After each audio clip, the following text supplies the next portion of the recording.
नमस्कार दोस्तों, मैं हूँ रामनयन। कुछ दिन पहले मुझे एक अनजान नंबर से एक लंबा मैसेज मिला।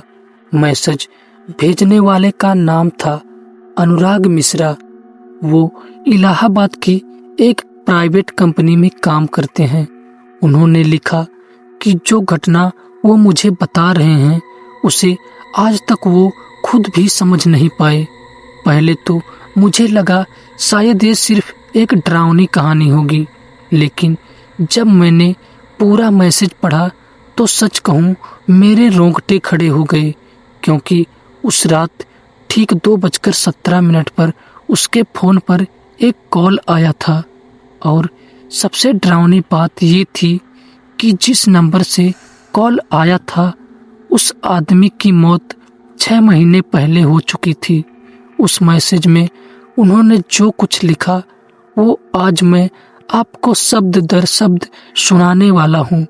तो अगर आप रात के अकेले में ये वीडियो देख रहे हैं तो थोड़ा सावधान रहिए, क्योंकि ये कहानी शुरू होती है एक ऐसे फोन कॉल से जो शायद कभी आना ही नहीं चाहिए था। मेरा नाम अनुराग मिश्रा है। मैं इलाहाबाद में एक प्राइवेट कंपनी में काम करता हूँ। ये घटना लगभग 1 साल पहले की है और सच कहूँ तो आज तक समझ नहीं पाया कि उस रात असल में हुआ क्या था। मेरी नाइट शिफ्ट थी। ऑफिस से मैं करीब 1:45 पर निकला। सर्दियों का समय था। सड़कें लगभग खाली थी। मैं बाइक से घर लौट रहा था। घर पहुंचने में अभी लगभग 15 मिनट बाकी थे कि अचानक मेरा फोन बजा। स्क्रीन पर एक अनजान नंबर था। पहले तो मैंने सोचा स्पैम होगा, लेकिन रात के 2 बजे कौन कॉल करता है ये सोचकर मैंने कॉल उठा लिया। फोन उठाते ही दूसरी तरफ कुछ सेकंड तक बिल्कुल खामोशी रही। फिर अचानक बहुत धीमी आवाज आई, अनुराग, जल्दी घर मत जाओ। मेरे हाथ ठंडे पड़ गए। मैंने तुरंत पूछा कौन बोल रहा है, लेकिन दूसरी तरफ से कोई जवाब नहीं आया, सिर्फ हल्की हल्की सांसों की आवाज। फिर वही आवाज दोबारा आई, इस बार और भी धीमी। अगर अभी घर गए तो सुबह नहीं देख पाओगे। मुझे गुस्सा आ गया। मैंने कहा, देखो मजाक मत करो, कौन हो तुम? लेकिन तभी कॉल कट गया। मैंने वापस मिलाया, लेकिन जवाब आया, the number you are trying to call is switch off. अब मेरे दिमाग में अजीब अजीब ख्याल आने लगे। मैंने सोचा शायद कोई दोस्त मजाक कर रहा है, लेकिन अजीब बात ये थी कि उस नंबर का ट्रू कॉलर पर भी कोई नाम नहीं था।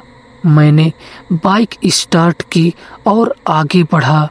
करीब 5 मिनट बाद मैं अपने मोहल्ले के पास पहुंच गया, लेकिन तभी मैंने देखा मेरे घर के सामने पुलिस की गाड़ी खड़ी थी।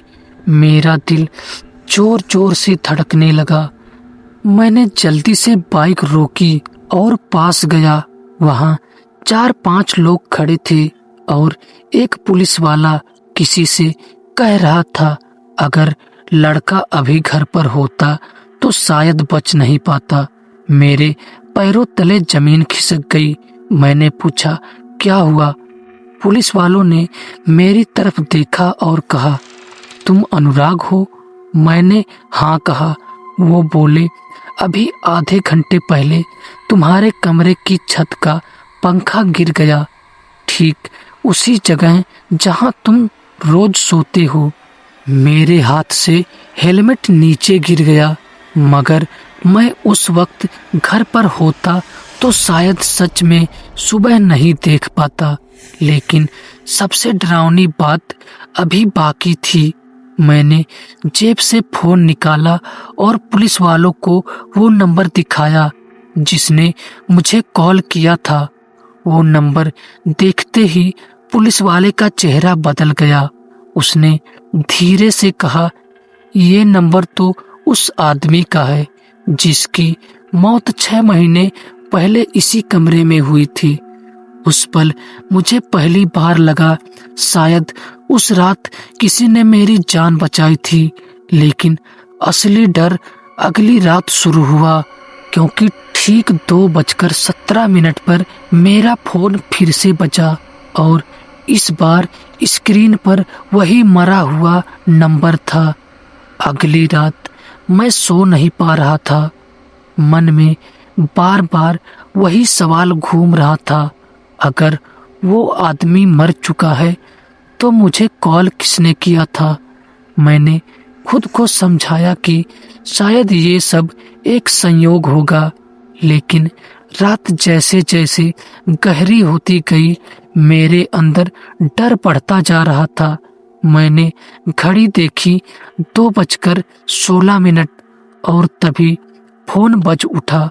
मेरे हाथ अपने आप कांपने लगे। स्क्रीन पर वही नंबर था, वही नंबर जो 6 महीने पहले मर चुके आदमी का बताया गया था। कुछ सेकंड तक मैं फोन को घूरता रहा, हिम्मत करके फिर कॉल उठाया। हेलो।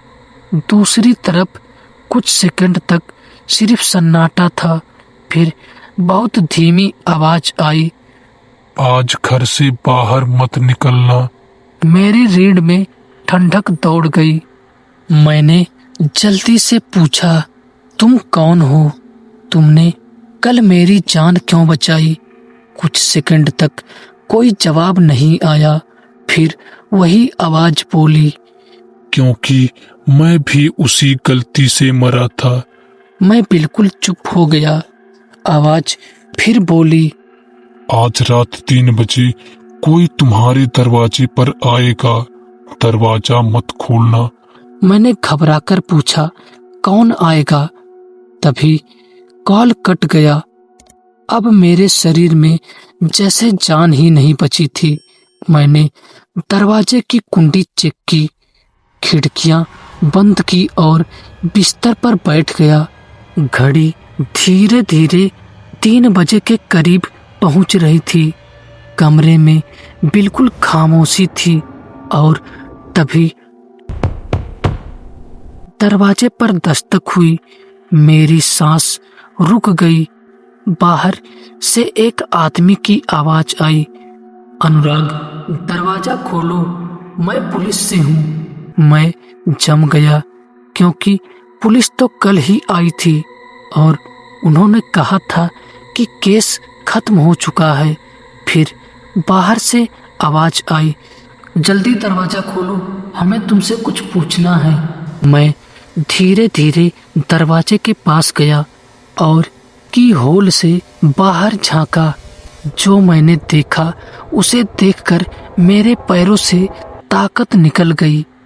बाहर खड़ा आदमी सीधा दरवाजे की तरफ देख रहा था, लेकिन उसके चेहरे पर आंखें ही नहीं थी, सिर्फ काला खाली गड्ढा। मैं डर के मारे पीछे हट गया। बाहर से फिर दस्तक हुई, दरवाजा खोलो, मुझे अंदर आने दो। मैंने हिम्मत करके कुछ नहीं किया। लगभग 5 मिनट तक वो दरवाजा पीटता रहा। फिर अचानक सब कुछ शांत हो गया। सुबह होने के बाद मैंने हिम्मत करके दरवाजा खोला। बाहर कोई नहीं था, लेकिन दरवाजे के नीचे जमीन पर एक पुरानी फोटो पड़ी थी। मैंने फोटो उठाई और देखते ही मेरे हाथ कांपने लगे। उस फोटो में 3 लोग खड़े थे। एक मैं था, दूसरा वो आदमी जिसकी 6 महीने पहले मौत हो चुकी थी, और तीसरा बिना आंखों वाला आदमी। और फोटो के पीछे लिखा था, अगली बार मैं फिर आऊंगा। उस दिन के बाद से आज तक मैं हर रात 2:17 पर जाग जाता हूँ, क्योंकि मुझे डर है कि कहीं फोन फिर से ना बज जाए। तो दोस्तों ये रहा आज का कहानी। दोस्तों ये कहानी आपको कैसी लगी कमेंट करके जरूर बताइएगा, और अगर ये कहानी आपको अच्छी लगी तो हमारे वीडियो को लाइक और हमारे चैनल को सब्सक्राइब जरूर कर लीजिएगा। तो दोस्तों मिलेंगे कल किसी और खौफनाक हॉरर स्टोरी के साथ। तब तक के लिए शुभ रात्रि दोस्तों।